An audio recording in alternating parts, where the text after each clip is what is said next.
Welcome back to Vintage Story and to Poetry by Firelight.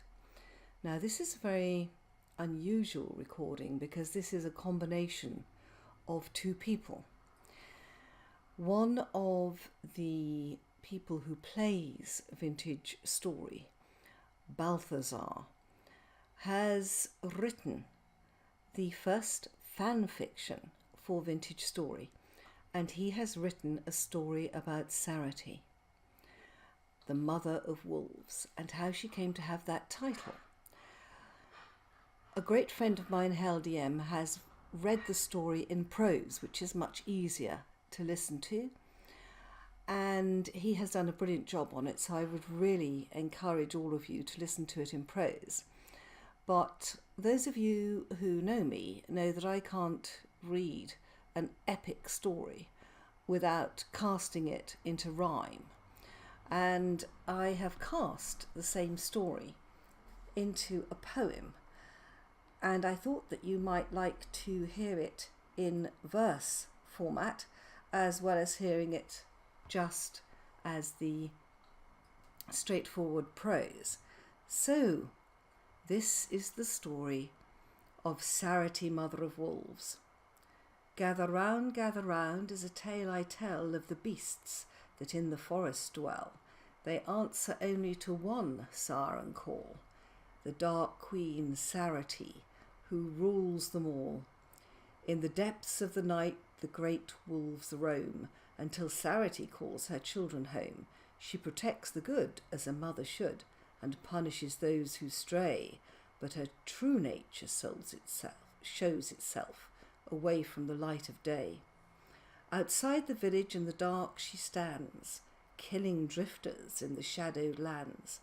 But people who greedily stray, deceive, or venture too far away, are dragged off to the wolves' forest homes to devour their flesh and grind their bones.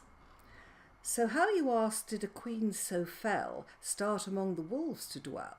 The tale begins many years ago in a village sleepy and so slow.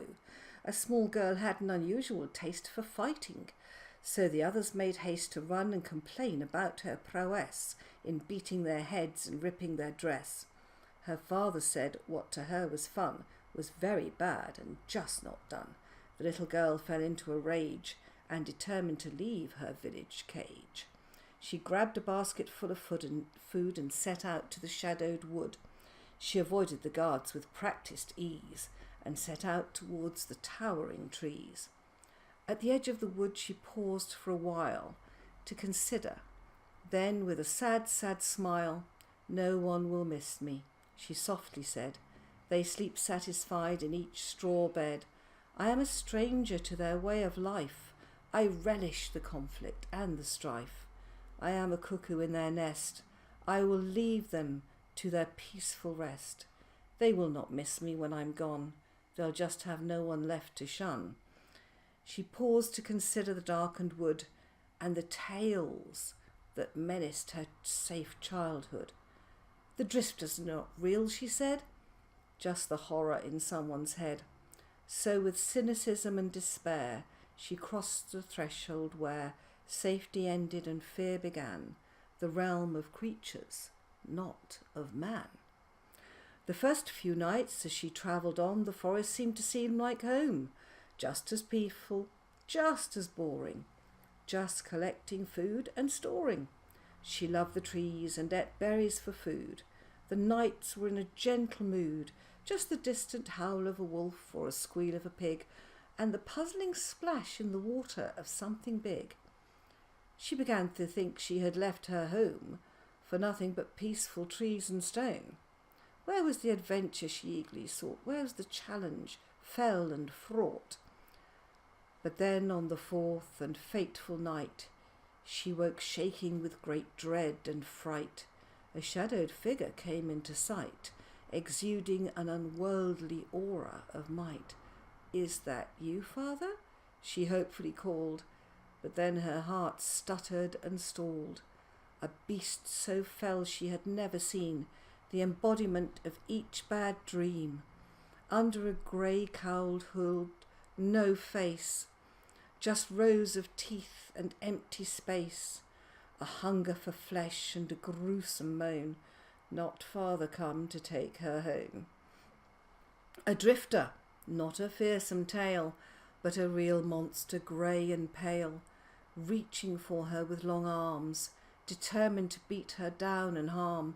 A meal she seemed to this dreadful beast, whose hunger required a toothsome feast. She quickly leapt up onto her small bare feet and grabbed a bloody chunk of meat. She slapped the monster with the meat to no avail. Against this strength she could not prevail, and to make matters worse and weaken her knees, other drifters appeared from between the trees. For the first time in her fighting life she could not win this desperate strife. It was foreign to her nature, but she ran, and then her terror really began. As she ran from the drifters fell and mean, the biggest wolf she had ever seen appeared in front of her startled gaze, with eyes in which the fires of hell did blaze.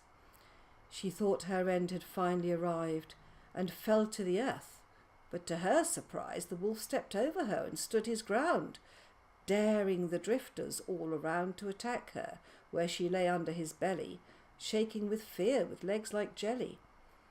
The drifters understood she was his to kill, and abandoned their prey with great ill will. They had no eyes or mouth, but they still scent the promise of future devilment. Sari opened her eyes as the black wolf lay at her side. He opened his jaws, and from her shaking hand pried a hunk of meat, which he chewed with glee, and Sarity thought, the next bite is me. Although the wolf beside her seemed relaxed, that did not seem the case with the rest of the pack. They emerged from the trees with hungry growls, but Sarity's wolf rode with mighty howls that seemed to say, this child is mine. Back off, your wolves, and stay in line. By the end of the night the wolves understood that Sarity was part of their brotherhood.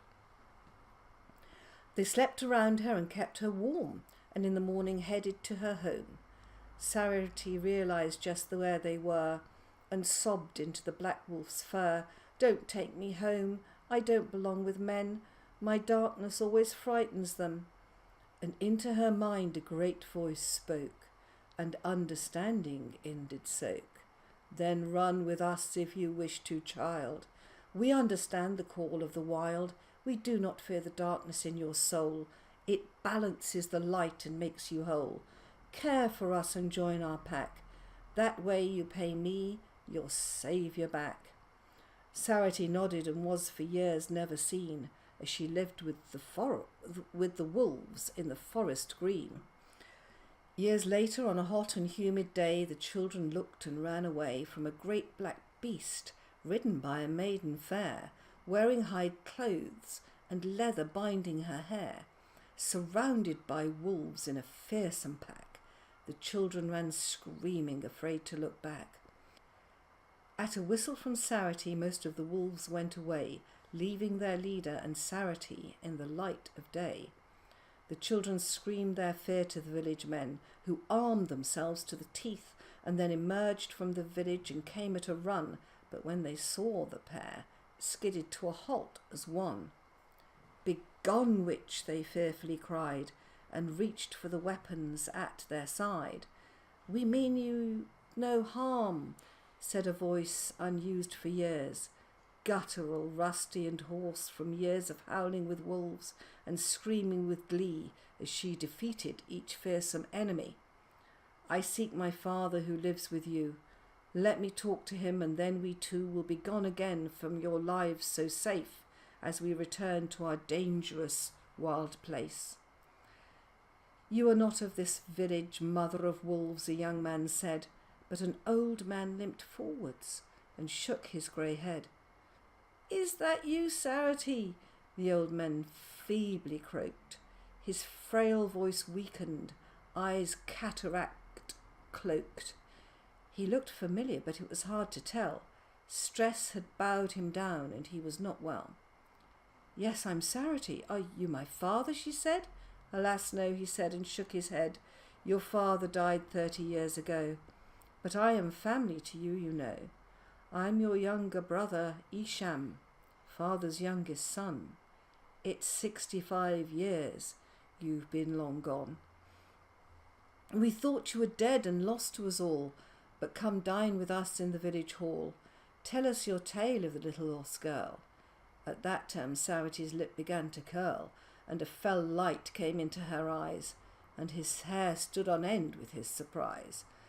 Or the mother of wolves he hastily amended, and to his relief the dangerous moment ended. They sat and talked for many hours, but Sarity looked at their safe warm bowers, and the song of the wolves ran in her head, so at last with reluctance she turned and said, I do not belong with you any more.